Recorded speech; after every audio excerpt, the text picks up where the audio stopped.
خان انسداد دہشت گردی خصوصی عدالت میں پیش۔ عمران خان 3 مقدمات میں عبوری ضمانت کے ضمانتی مچلکے جمع کرانے کے لیے پیش ہوئے۔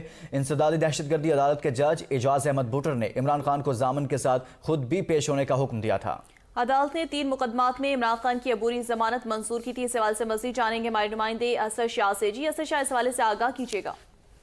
جی بالکل، میں آپ کو آگاہ کرتا چلوں کہ انسداد دہشت گردی کی عدالت نے عمران خان کے 3 مقدمات میں حفاظتی ضمانت منظور کی تھی۔ جلاؤ گراؤ اور جناح ہاؤس میں جو 9 مئی کے واقعات میں جو اعجاز احمد بھٹر جو جج ہیں انہوں نے عمران خان کو 1-1 لاکھ روپے کے مچلکے تینوں مقدمات میں جمع کرانے کی ہدایت کی تھی۔ چیئرمین تحریک انصاف عمران خان انسداد دہشت گردی عدالت میں پہنچ چکے ہیں۔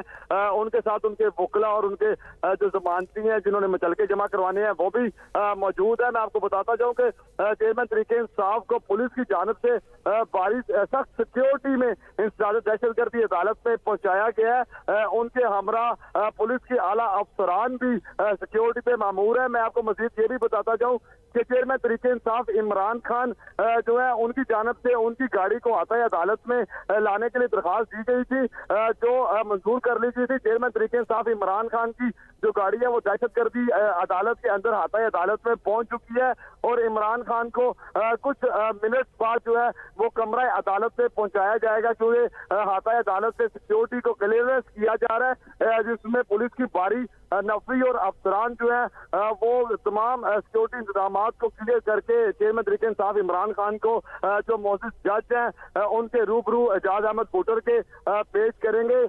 میں تازہ ترین صورتحال سے اپڈیٹ کرتا چلوں کہ چیئرمین تحریک انصاف بالکل میرے سامنے موجود ہے۔